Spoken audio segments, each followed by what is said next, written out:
Every century or so, our planet stops. A global crisis changes everything. What will a post-COVID-19 world look like?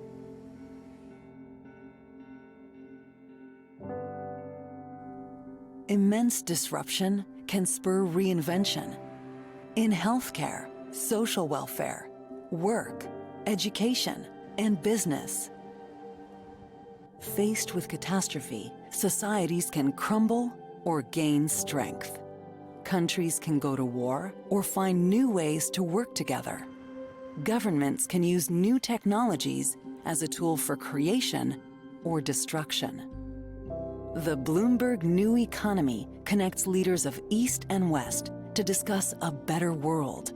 Our neutral platform facilitates purposeful, data-driven conversations on pathways to common prosperity. Inequality costs lives. Poverty incubates disease. Climate change creates hunger and refugees. When this pandemic is over, we must build a new economy that works for everybody.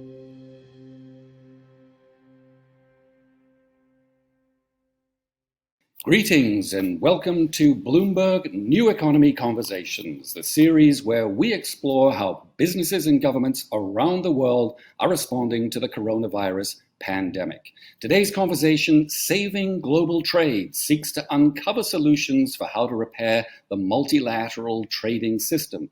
Trade wars and technological disruption posed a threat to the free flow of goods and services well before COVID-19 struck and closed borders in countries all over the world. Can global trade rebound from the pandemic's shock?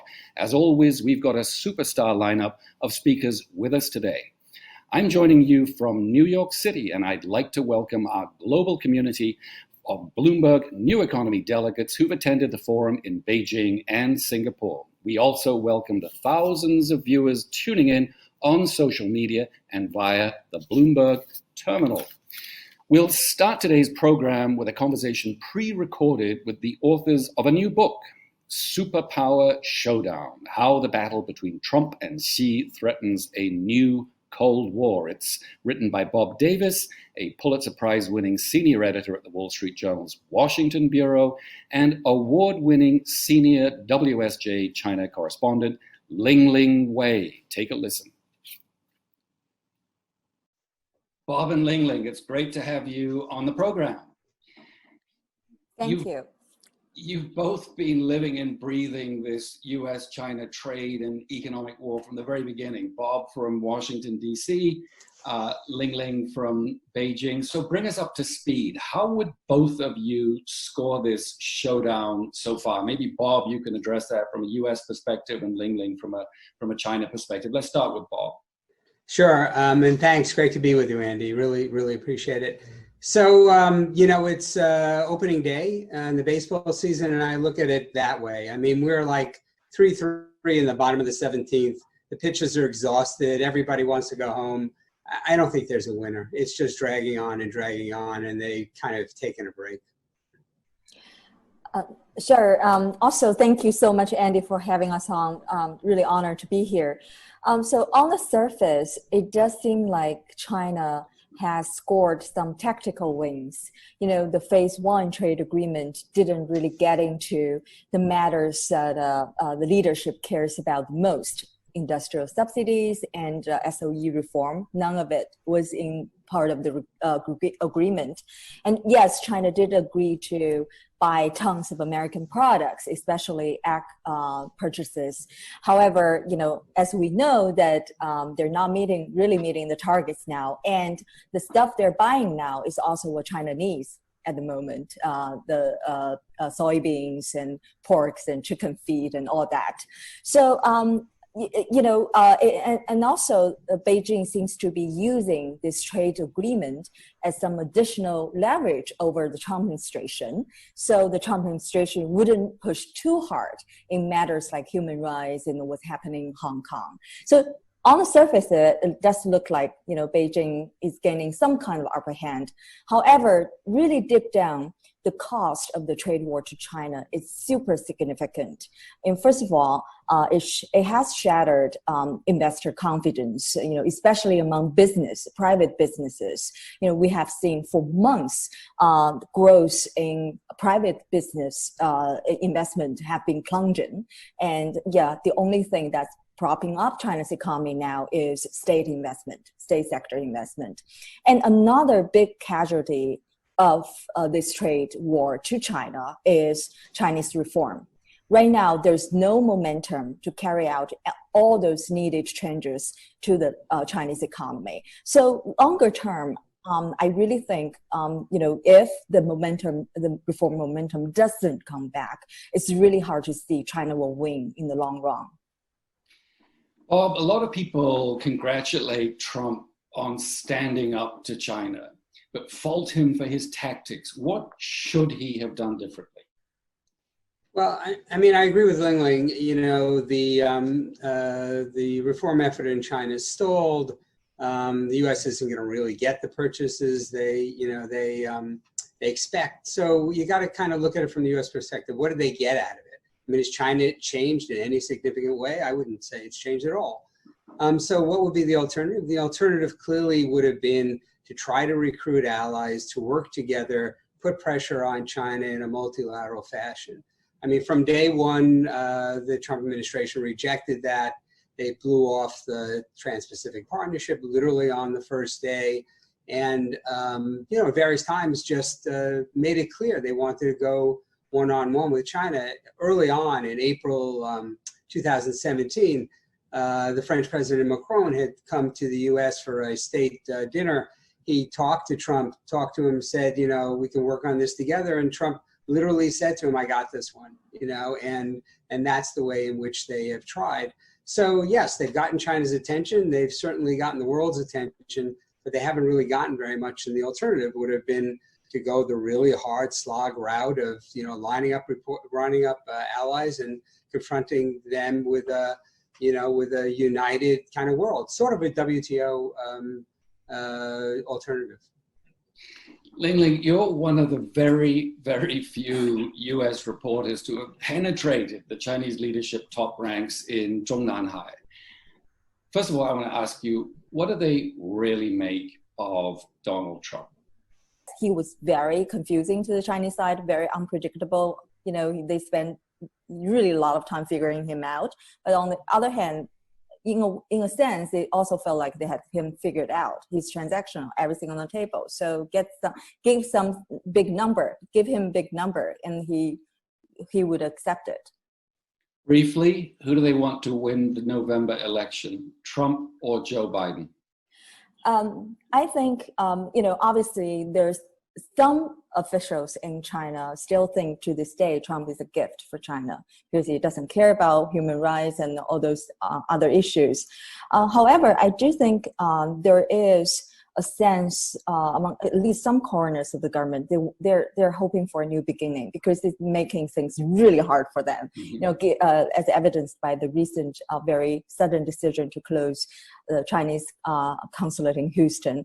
So, and they look at Biden as someone that they might be able to talk to. Because Biden, as Bob mentioned earlier, he might choose to go back to those multilateral organizations and, choose to work with different nations, including China, on issues like climate change, trade and all the other issues.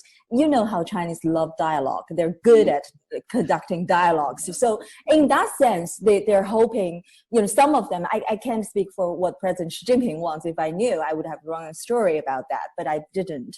Right. But it's a little bit divided. It's hard really to see for sure. Staying with China for now, some people watching the glacial pace of economic reform in China, which you've just referenced, have come to the conclusion that changing Chinese trade practices is basically mission impossible. I mean, if If Xi Jinping truly believes that the state-led economic model that he is building and reinforcing is essential to the continued survival of the Chinese Communist Party, what could possibly persuade him to change course? That's a great question. For years, as you well know, Andy, foreign pressure was good for reforms in China. Back during the WTO era, right? Zhu Rongji, he's a huge proponent for reforms, used that WTO negotiation to get China to do some very painful reforms, especially involving the SOE era. Right now, under Xi Jinping, that kind of, that's no longer the case. Foreign pressure is actually bad for reform because this narrative of the U.S. trying to keep China down, it's really taking hold, not just in official circles, but also among the Chinese public. Lingling has taken us inside Zhongnanhai, the Chinese leadership compound. Take us inside the White House.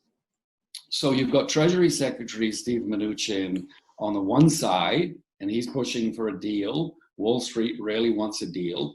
You've got the hawkish Peter Navarro on the other side, who'd like probably to see all of American companies pull out of China and bring jobs back to America. And in the process, he would hope, I imagine, sort of bring the Chinese economy to its knees. And then you've got a president who's sort of swinging between these two poles. How did all this play out in the negotiations? Well, I mean, in our book, I mean, what we talk about is a Wall Street Trump and a blue collar Trump. And there are both, he is legitimately both of them. On the one hand, his rants during the campaign about China ripping off the US, stealing jobs and all that sort of thing, he does genuinely believe that. On the other hand, he looks obsessively to the markets, right? And he ping-pongs between both of them. I mean, you see that playing out in his aides also, as you laid out. There are people in that White House who believe that China is the greatest threat to the United States since the rise of fascism in the 1930s. He is not one of them. There are people in that White House who think, China's a problem. Certainly it's a problem, but, there's a lot of problems in the global economy. And, let's not let this get out of hand. And he's not one of them either. So he goes from pole to pole, and the different advisors play off of that. And so at some points you see the sort of blue collarish, the Navarro and Lighthizer wing kind of win out. At other times, he pulls back when the markets react. The clearest signal for watching somebody is unpredictable as Trump is, what are the markets doing? If the markets react, you can count within a week he'll back off on whatever it is. I think you can see this now on closing consulates, this speech, that speech against China. If the markets move, then it'll tamper down. If they don't, you'll see more. Bob, we're rapidly running out of time here. I just want to ask a couple more questions. I know you've done you did a lot of reporting on the impact of Chinese exports on U.S. manufacturing communities, the so-called China shock, right? It resulted in several million lost jobs in places like Pennsylvania, Michigan, North Carolina, and helped propel Donald Trump to victory in the last election. What's happened to those communities since then? Will they vote for him again? Well, a lot of those communities have been, they're factory towns we're talking about basically in the Southeast and the Midwest. And factory towns have not done particularly well under Trump. Even before COVID, manufacturing employment's down, the tariffs hit. They might protect some companies, but there are many more companies that use products than produce products. So, they were not beneficiaries of this trade pact or this trade fight, and neither were the farmers. On the other hand, there are many, many, many other reasons workers and farmers are, supportive of Trump. I don't think he's lost.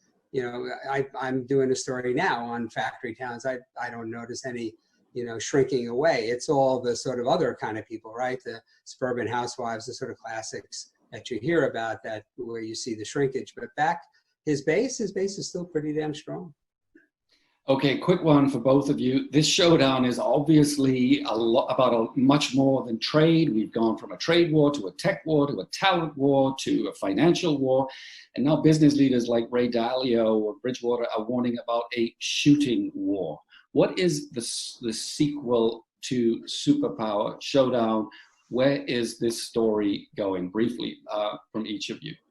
Well, I mean, a shooting war is like, end of the world scenario. So no, I don't think we're going there. We never got into a shooting war with the Soviet Union. I don't see why in the world we would possibly get, to that extent. I mean, I think we are probably at this point in a Cold War, right? I mean, it's a different sort of Cold War, but I think we're in it. I think one thing that's really hard to tell, I mean, we're also in the silly season, right? I mean, we got 3 months to an election.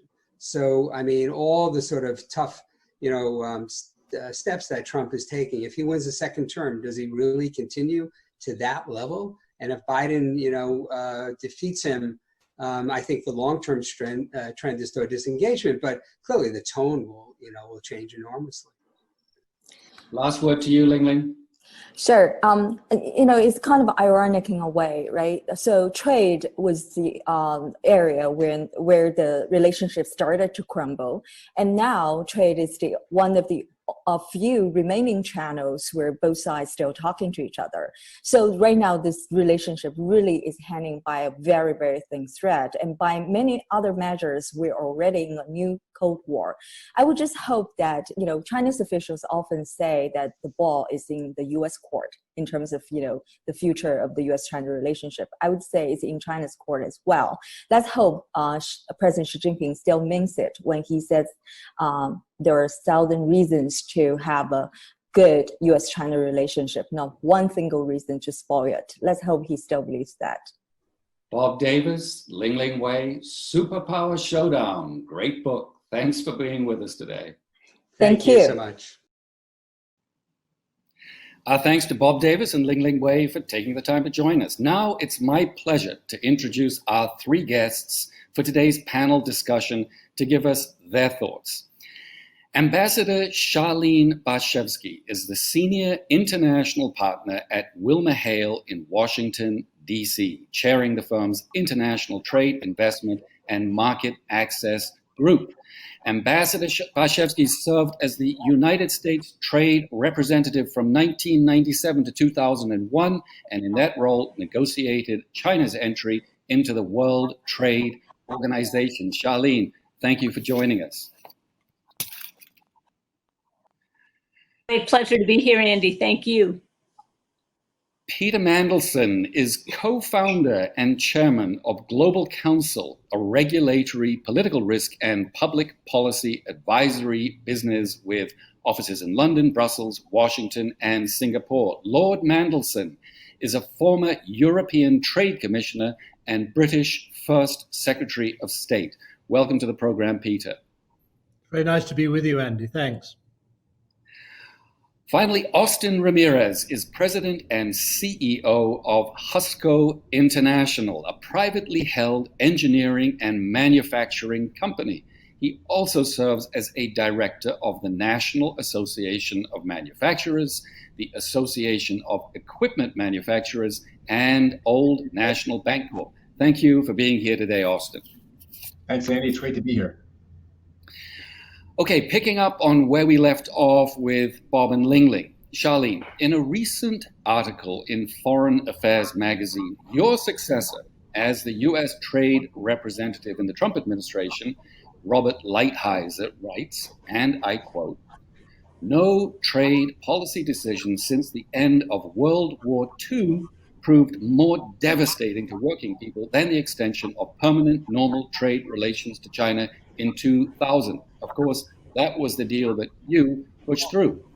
Lighthizer says that Trump's trade policy is all about restoring manufacturing jobs, including those lost to China under arrangements that you put in place.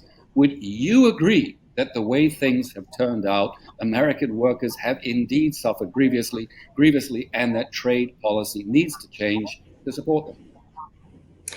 Well, first of all, let's look at the Trump trade policy record.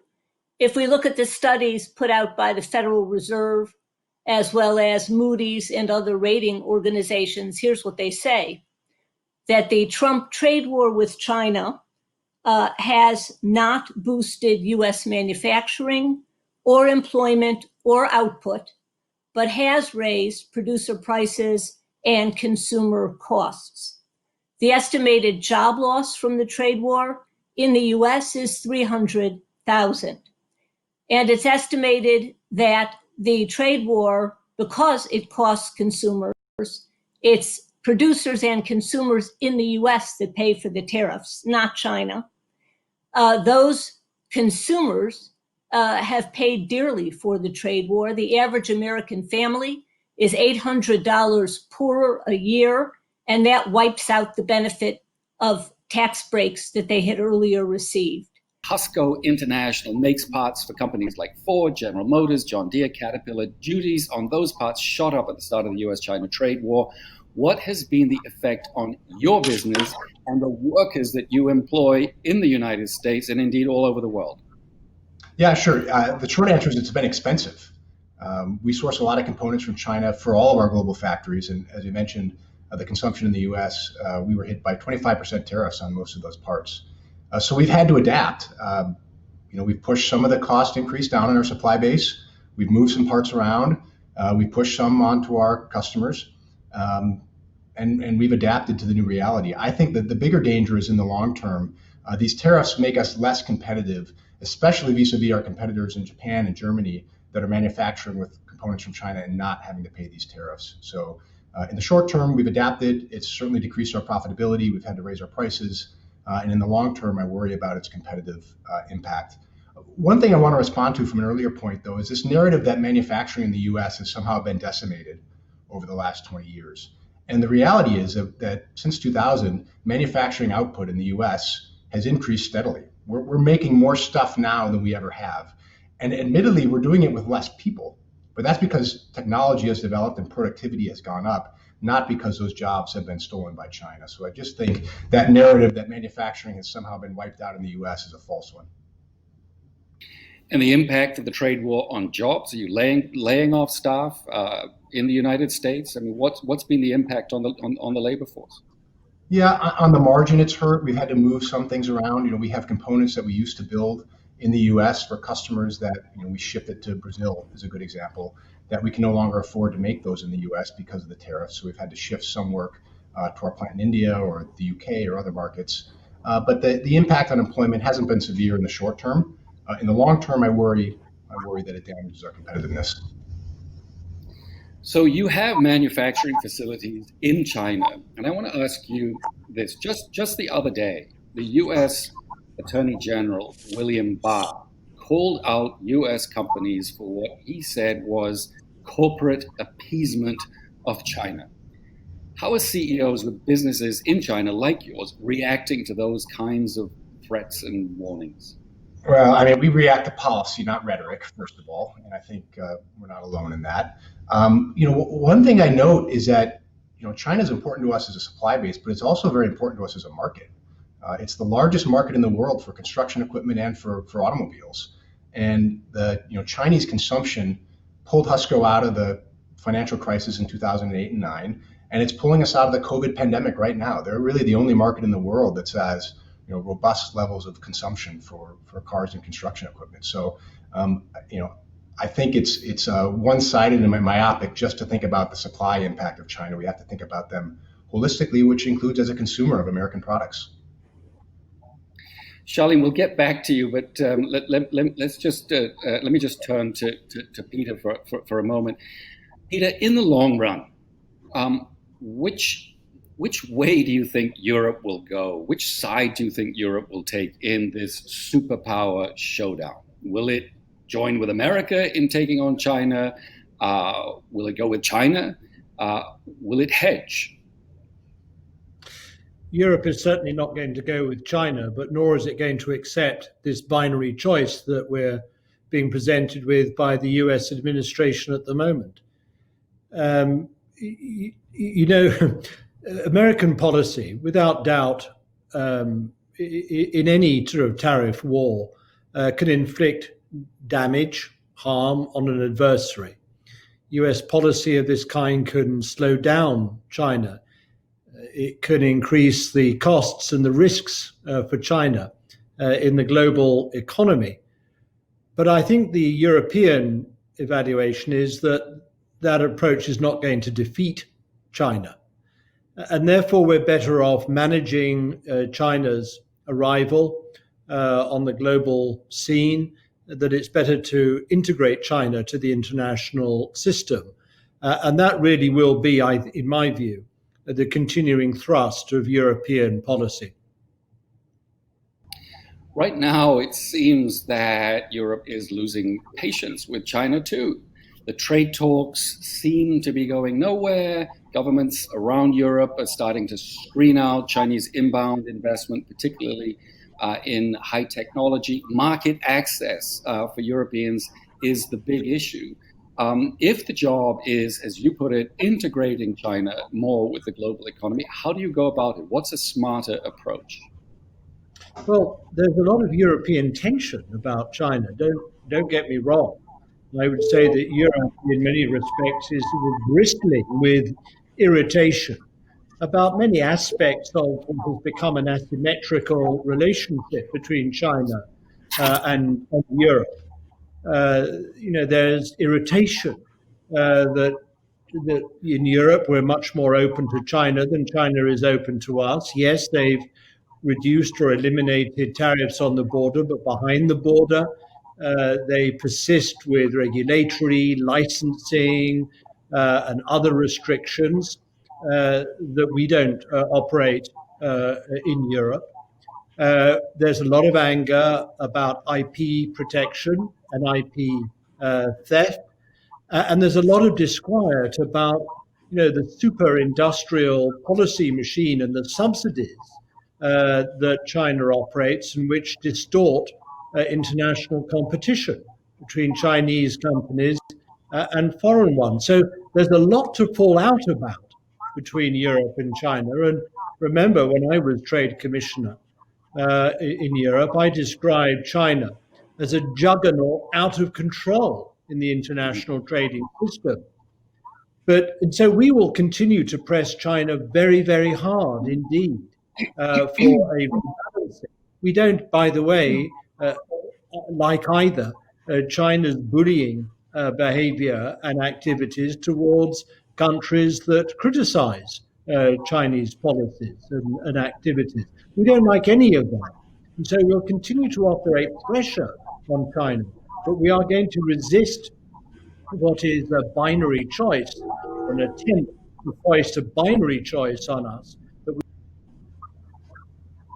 or the United States. It's a false choice. It's not one that we're going to make. We need to be present in both these big markets, even though in security terms, political terms, democratic terms, in almost every other respect, of course, we are aligned in Europe with the United States. But we're not going to make that binary trade and economic choice in the way that the present American administration would like us to do. Has actually made a choice, but it certainly seems to be leaning very heavily now towards the United States. Its decision to ban Huawei from its 5G networks was a watershed. It seems to have erased this golden era of relations with China, the narrative pushed by the former Cameron government. How do you think China will respond? Long term, can a Britain newly separated from its largest market in Europe afford to alienate the world's largest economy, the second largest economy? Well, I don't think so. I mean, I don't quite know where we're going to get our trade from and where we're going to make our living. We have cancelled and severed our privileged trading relationship with Europe. We already have a very, very substantial trade and investment relationship with the United States, but the United States is also a fairly well protected economy and market as well. Where else are we going to go if we're also going to cut ourselves off from China? And by the way, the United Kingdom government did not want to make the decision it did over Huawei. It did so very reluctantly. It felt it was left with absolutely no alternative because of the strength and ferocity of American sanctions. The United States was also very effectively burrowing away into the ranks of conservative MPs who were undermining the government's position on Huawei.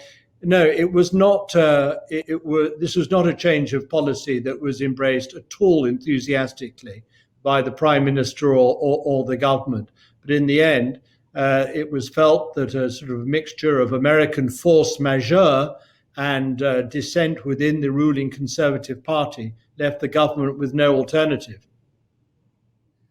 Charlene, we'll loop back to you for your final thoughts on this on U.S. China, and then we'll get to our first polling question. So, Charlene, please. About 80% of U.S. job loss is because of technology and productivity increases brought about by things such as automation, robotics, and so on, with the result that we produce much more today than we ever have before, but with far fewer people. And this is a significant challenge for the U.S. Economy. In terms of what to do about the challenge, of course, we have the compounding feature of COVID, particularly what is believed to be its current and will be its future impact on small and medium-sized businesses, which are substantial employers, not just in the United States, but around the world. As you know, SMEs really prop up most economies in the world, and this is also where you get so many of your entrepreneurs from. So this is an enormous challenge for the US, for Europe, for countries around the world, and particularly hard hit, of course, are developing countries, which don't have the same monetary and fiscal space that the US, Europe, and other wealthy countries have to stabilize the economy. So job one is to stabilize the economy, which is really what these accommodative measures have done. I think step two is to redirect some of this financing, some of this stimulus, if you will, stability money into public goods, particularly public health, but other areas of public goods, such as education, which have substantial long-term benefits. I think we have to look further at retraining, reskilling in a serious way. But in the meantime, proposals for income insurance or a national minimum income, I think, have to be looked at very, very seriously. People shouldn't have to choose between food and rent or food and medicine. That's simply an unacceptable situation for the polity as a whole. And then I think the U.S. needs to decide what direction it's going in. Where is this country going? What's the plan? What's the vision for the United States 5 years, 10 years, 20 years from now? And build the kind of workforce and resiliency that we are going to have to reach that goal. But when you don't have a goal, when you have no vision for the country, and we are simply adrift, particularly in the face of China, which has very well-defined goals and priorities, then we are not destined to fix a number of problems, and most especially the employment problem in the United States. Thanks, Charlene. Let's move now to our first polling question, if we've got that ready. First, a question for our audience. How do you think existing trade agreements impact workers where you live? Three options. Generally, existing trade agreements are harmful to workers. They are helpful to workers. They have no impact on workers where I live. Those are the three options. And while we're waiting for the audience to submit their answers, let me go to our first audience question. This one comes from Finbar Birmingham, and he's an editor at the South China Morning Post in Hong Kong. He asks, how far do you think decoupling will go, and which areas of it worries you the most? I don't know, Peter, do you want to have a go at that one? Decoupling. How far is it going to go? I can't tell how far it's going to go. I'm sure that if Mr. Trump is re-elected as president in November, he will try to pursue it as far and fast as he possibly can. I don't believe that should Mr. Biden be elected, he will pursue that policy with the same intensity. That's not to say that he's going to drop the China ball. I don't think he is. I think that there's a fairly settled view that having caught the attention of Chinese leaders, the United States has to continue to press home its demands, its pressure for economic reform and change in China's openness and its trade policies and behavior. But if you ask me where I'm most worried, it is essentially in the field of international standards. I think the internationalization of standards has been a huge benefit and boost to global growth and prosperity. I mean, you just have to look at the way in which containers, for example, comply with international standards to see what a huge contribution that has made. Now, if you look now at in the area of telecommunications and information sharing and transfer, again, the internationalization of standards or the convergence of standards there has brought huge benefits to consumers and to business efficiency. If we were now to start breaking up and sort of nationalizing those standards and creating barriers and obstacles in the free flow of data and information, then that's not only going to undermine, in my view, consumer interests and reduce business efficiency. I think it's going to make it much harder, for example, to tackle cyber crime and fraud and infringements of privacy, where the ability of those standards and regulators to cross borders has enabled them to look, quite penetratingly into the activities of wrongdoers and to take action across borders. If all that's now going to be broken up as well, we will not only be undermining ourselves economically and our prosperity and the welfare of consumers, but we'll also be offering a gift to cyber criminals. Okay, on the question of trade agreements and their impact on workers, our audience seems to be pretty much split. 45% think trade deals are helpful, and 35% think that they are harmful. I want to bring in another audience question. This one is from Robert Wall, and he is a partner at Mayer Brown LLP in Hong Kong. Robert asks, 20 years after WTO accession, why were there no repercussions for China remaining essentially a closed economy with massive state-owned enterprises dominating economic activity, capital controls, a non-convertible renminbi, and foreign investment restrictions in every sector? Charlene, what are your thoughts? I think there's been a massive failure of enforcement by the George W. Bush administration, by the Obama administration, and by the Trump administration. China's WTO deal contained a number of China-specific enforcement measures, just specially crafted for China, the most powerful of which was virtually never used by the administrations I've just mentioned, was to bar Chinese imports into the US that caused market disruption. Market disruption is a very, very low legal standard, as your questioner will note.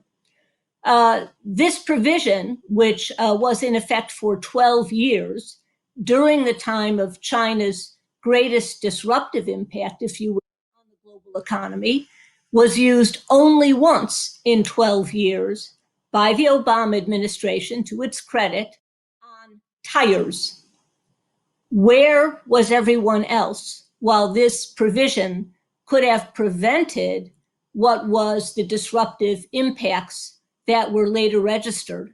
Second provision, never used by any of the administrations, including, oddly, the Trump administration, was a provision that prohibited forced technology transfer. The trade agreement just negotiated and the trade war just embarked upon has basically re-encapsulated that same prohibition. It's been there since 1999, and yet no administration has used it. The end of the Bush administration and during the Obama administration, we had a variety of dialogues with China, and I'm all in favor of dialogue, period. But to have dialogues on fundamental trade issues when conditions on the ground in China are getting more and more challenging for companies, for foreign companies, clearly should have demonstrated that something else needed to be done. Very little else was done. So I think there's been a massive failure of enforcement, the result of which China has felt little consequence for its policies. Last point I would make, to me, one of the key answers to this problem was TPP. Because if you're going to have a trading system and you're going to have a substantial non-market actor in that system, you better be sure you have the rules to deal with it. You won't get those rules with the non-market actor in the system, so you recreate the system. You set up the rules of the road in a new economy in which we're all operating, going. TPP would have done that. TPP would have attracted other member nations. When the Trump administration on day one threw TPP into the trash can, it relegated policy to the trash can. Question briefly, Charlene. WTO, should you preserve it? Can it be reformed? Should you dump it? What's the answer?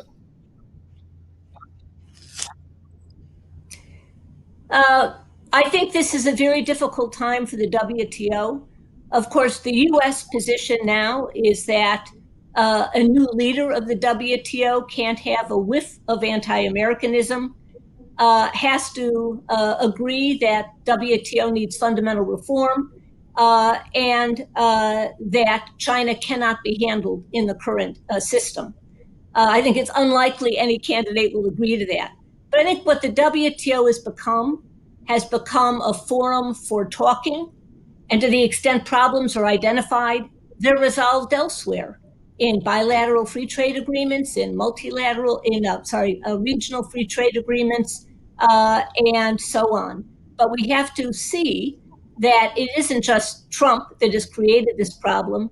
The WTO has been almost moribund for 20 years. Peter, you wanted at one point to be that leader. You threw your hat into the ring to run the WTO. Why? What made you think that this organization could be reformed? Right, I threw my hat in the ring because I'm a believer in trade as the principal conveyor belt of growth and prosperity in the world, that it needs to operate within a rules-based system where there is both mutual interest and mutual agreement. But I also believe that the WTO rulebook needs updating.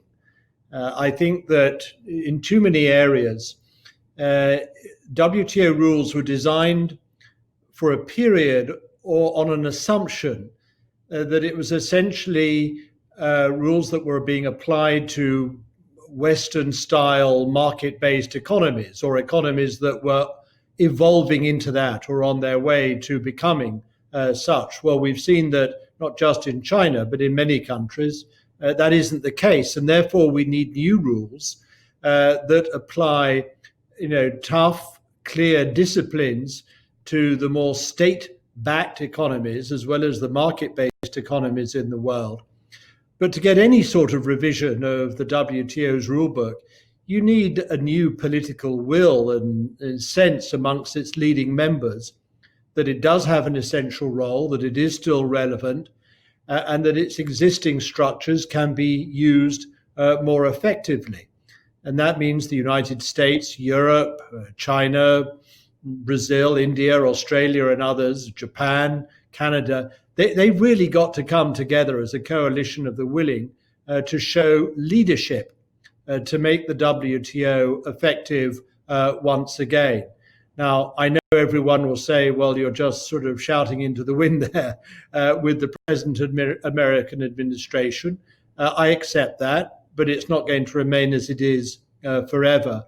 And therefore, I hope that the United States, under a different president, will work closely in such a coalition with its allies to bring change. I would just add one postscript to what Charlene said about enforcement of rules. I couldn't agree with her more. Whilst I think some rules need to be updated and revised, others need to be enforced. When I was Trade Commissioner, I instituted proceedings within the European Union to take action and to adopt countervailing duties against Chinese industrial subsidies. I had two problems. One was in defining the subsidy and just getting at that subsidy within the rules of the WTO. But also I found that there were very many European producers and manufacturers located in China who frankly were benefiting from those subsidies and didn't actually want me to attack them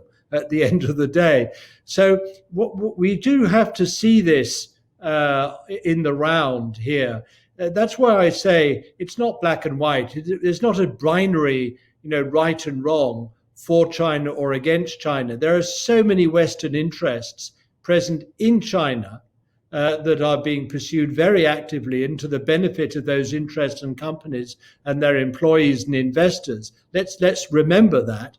But nonetheless, alongside that, we do need a recalibration. We do need a rebalancing of the relationship between China and the rest of the world. And I believe we have to pursue that very vigorously.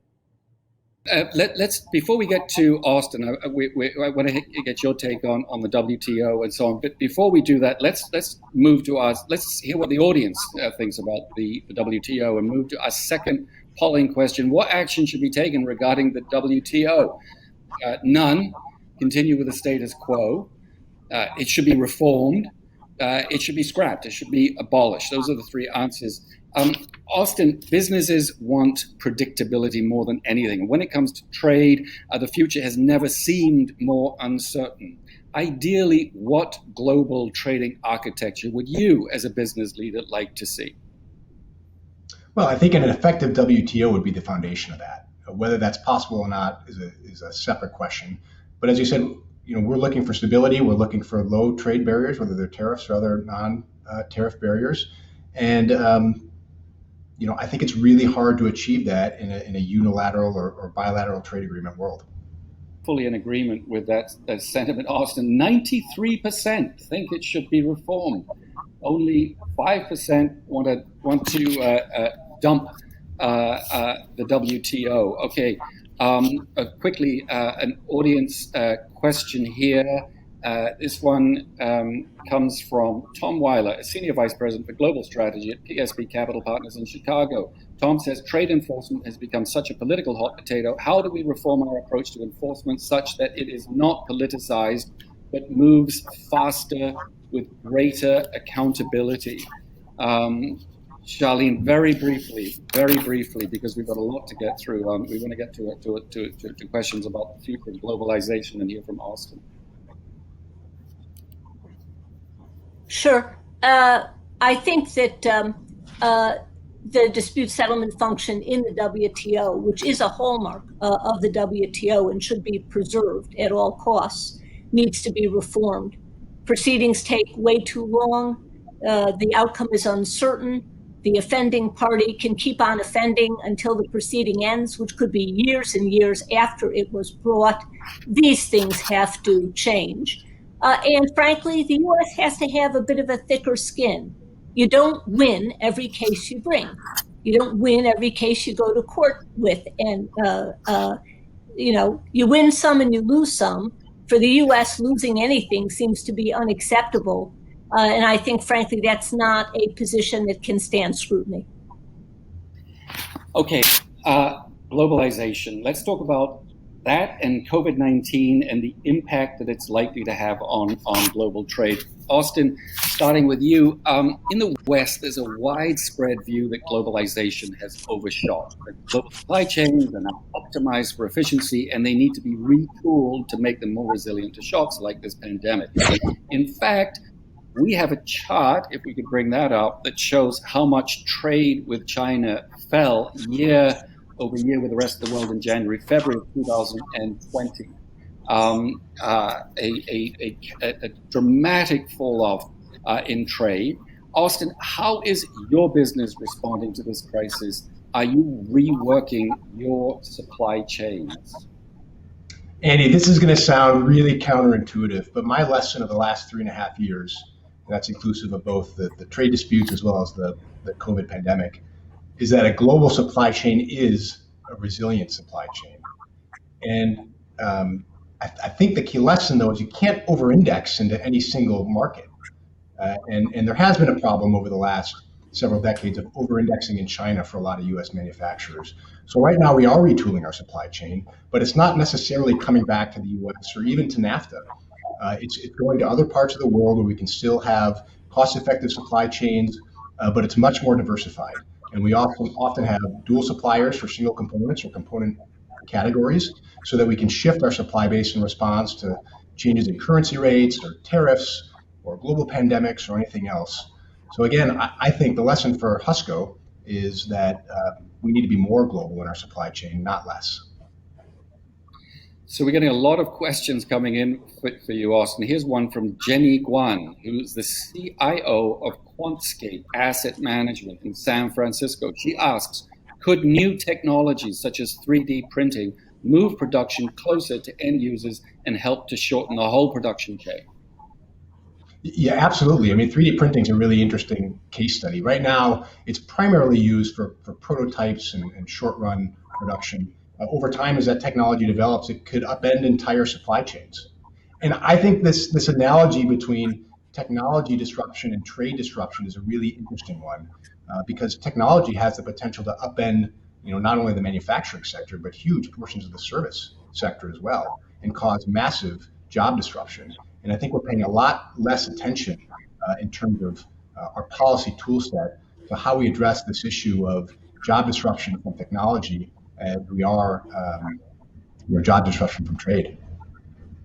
Another one for you, Austin. This one from Mary Little from Parawan, Utah, and asks, how can businesses best strike an interim balance between nearshoring and reshoring vis-a-vis global trade? Yeah, it's a good question. I think supply chain changes happen slowly. It takes time. It can take 2 or 3 years for us to develop a new supplier for our components. So I think we're slowly seeing, as I said earlier, a migration out of China. I think that's real. And some of it will come back to the U.S. or to NAFTA, but I think a lot of it will go to other parts of the world as well. Southeast Asia is one region in particular where we're seeing a lot of our supply chain migrate. And some of those are Chinese companies that are making new manufacturing facilities outside of China to serve their global customers. Quick one more, and then we'll move to Charlene. This one from Paresh Patel, who's the founder of E2 Equitable Energy in Katy, Texas, and he asks, it's a question about digitization. Will we see greater adoption and acceleration of digitalization of international trade transactions? And he has in mind things like blockchain and smart contracts. Absolutely. If there's one thing that this COVID crisis has done, it's accelerate the trend to digital everything. If you would have asked me 6 months ago whether this business could operate with the vast majority of our staff working out of their homes and not coming into the office, I would have laughed at you. And now we've proven that that's possible. And I think that will have enduring effects on all sorts of different aspects to the business supply chain and model, where we'll shift to more effective, lower cost digital platforms. Charlene, I want to ask you a question about structural changes that are coming in the wake of COVID-19. It seems that much of the industrialized world is coming out of this pandemic looking more like China. Governments are bulking up national champions, they're protecting local jobs, subsidizing industries. Is this a temporary response to the crisis, or are we really seeing a more permanent structural change? I think the jury is still out. Of course, most countries, major countries, initial efforts with respect to monetary and fiscal policy has been to stabilize the economies, not to pick winners and losers. Some of those funds will be redirected to public goods.